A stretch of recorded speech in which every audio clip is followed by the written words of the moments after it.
il va nous parler de l'expérience qui est visible ici au-dessus du champ de foire sur le maraîchage par le cheval de trait ardennais.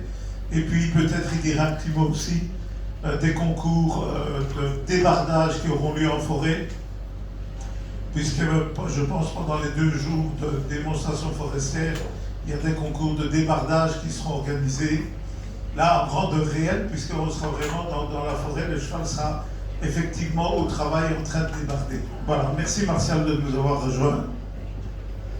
Merci Jean-François. Alors, avant de faire un point sur les travaux de maraîchage réalisés par les chevaux de trait, il y a une autre casquette que j'ai ici au sein de la foire, c'est celle de responsable animateur et speaker dans le choral de la ferme enchantée.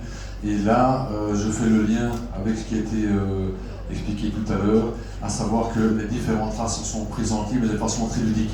Donc la ferme enchantée est un pôle attractif pour les enfants, pour les parents également, où on développe les 5 sens, en tout cas tous les sens possibles et imaginables, donc toucher, le senti, le fait les sensations que peut se procurer, le fait de caresser une vache par exemple. On a vu hier ou avant-hier, je ne sais plus, on a présenté un taureau de 1147 kg de la race Black Angus. Alors on a pu raconter cette race, ça c'est quelque chose qui est absolument merveilleux, de raconter une race aux enfants, et au point qu'on peut parfois, quand c'est possible, parce que la sécurité évidemment est pour nous un pôle très important, de faire rentrer des enfants, voire des adultes, pour pouvoir toucher l'animal de tout près. Alors vous imaginez un gamin de 4 ou 5 ans qui arrive et qui touche l'animal, quand il repart de là, je vous garantis, il a des bananes, j'en ai la chair de poule d'ailleurs, il a une banane, waouh, c'est vraiment génial.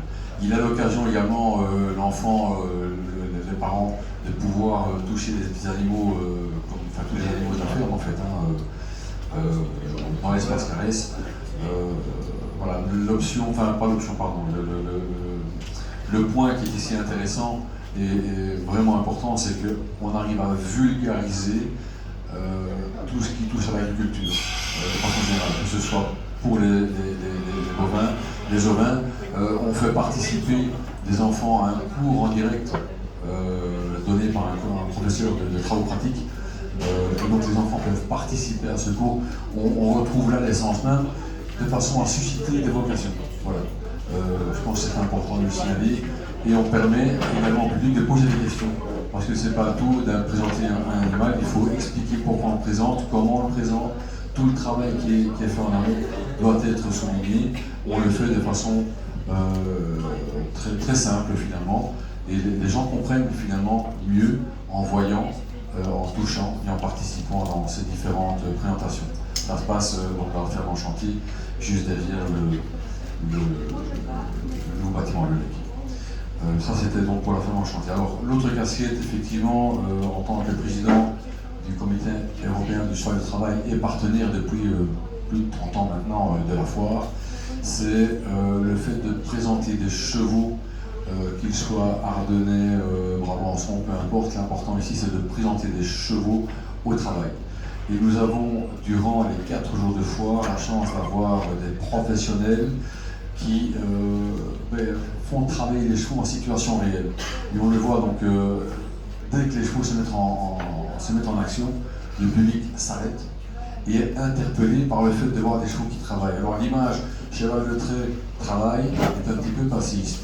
Et finalement, aux yeux du public, je dis bien aux yeux du public, parce que nous inscrivons clairement dans une vision à long terme et moderne.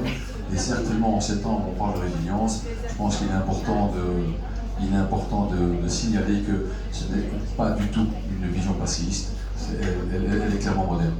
Donc on a l'occasion là d'expliquer également au public ce que l'on fait, de montrer, c'est la première fois que l'on fait cela depuis des années maintenant, de faire montre du savoir-faire de nos professionnels. Et là aussi, on est dans la vraie réalité, c'est-à-dire que les questions posées par le public sont, on s'est dit avec un cheval, eh bien oui, on peut vivre avec un cheval, avec 2 chevaux, avec 3 ou 4, peu importe, et d'amener un modèle économique qui tienne la route. C'est pas le tout de faire la démonstration, il est important aussi de parler de la réalité économique du travail avec les chevaux. Ça c'est concernant donc, les démonstrations de maraîchage est clairement axé sur le maraîchage. Foire des livraisons agricoles. Derrière, il y a des mots-forêts, j'y reviendrai dans quelques instants. Un autre pôle également, on n'en a pas parlé, mais il est important. Les chevaux seront à l'honneur, et c'est historique, le lundi de la foire, donc demain, puisque toute la journée, il y a un concours de traction chevaline organisé par la foire. C'est important de le rappeler. Vous aurez là l'occasion de voir des professionnels également qui feront montre de leur savoir-faire en passant à différents obstacles. Évidemment, en fin de journée, il y aura le champion de la journée de traction chevaline qui sera honoré, bien évidemment. Voilà, donc chevaux, le travail du lundi, plus axé sur la traction et donc le débardage. Ça me permet de faire le lien sur des mots-forêts où effectivement nous serons présents mardi et mercredi, où nous avons organisé un concours international. Nous avons plusieurs nationalités représentées, des Belges bien évidemment, des Français, des Slovaques, qui vont pouvoir concourir sur différentes épreuves. C'est clair qu'on est en forêt et la part belle est faite à la forêt, mais pas que, puisqu'on mettra également le maraîchage en avant à l'occasion par deux épreuves de maraîchage et la maniabilité urbaine qui mettra en avant la qualité de traction d'un cheval dans le cadre d'attelage. Olivier en a parlé, ça se passe également aujourd'hui et demain, mais également aussi en forêt. Donc on aura là les différents pôles où le cheval a toute sa place dans la modernité, avec cette vision d'avenir que nous voulons lui conférer. Voilà, je pense avoir été complet, Jean-François. N'hésitez pas à venir nous rendre visite, que ce soit dans la zone maraîchage, ça se situe près de la porte des Jardins, entre la porte des Jardins et la porte du Cheval de Trernay, la grande tour Crélan, c'est pas loin. La ferme en chantier, c'est au pied quasiment de la tour Crélan. Le concours de débardage, c'est demain, c'est dans le Grand Ring. Et enfin, pour des mots-forêts, c'est en forêt de Bertry, où on vous attend nombreux. Peut-être des questions? Il a été tellement complet, tellement clair qu'il n'y a pas besoin de commentaires. Merci en tous les cas, Martial. Et bon courage pour la suite des événements et travaillez bien et soyez très pédagogue. Dernière chose, c'est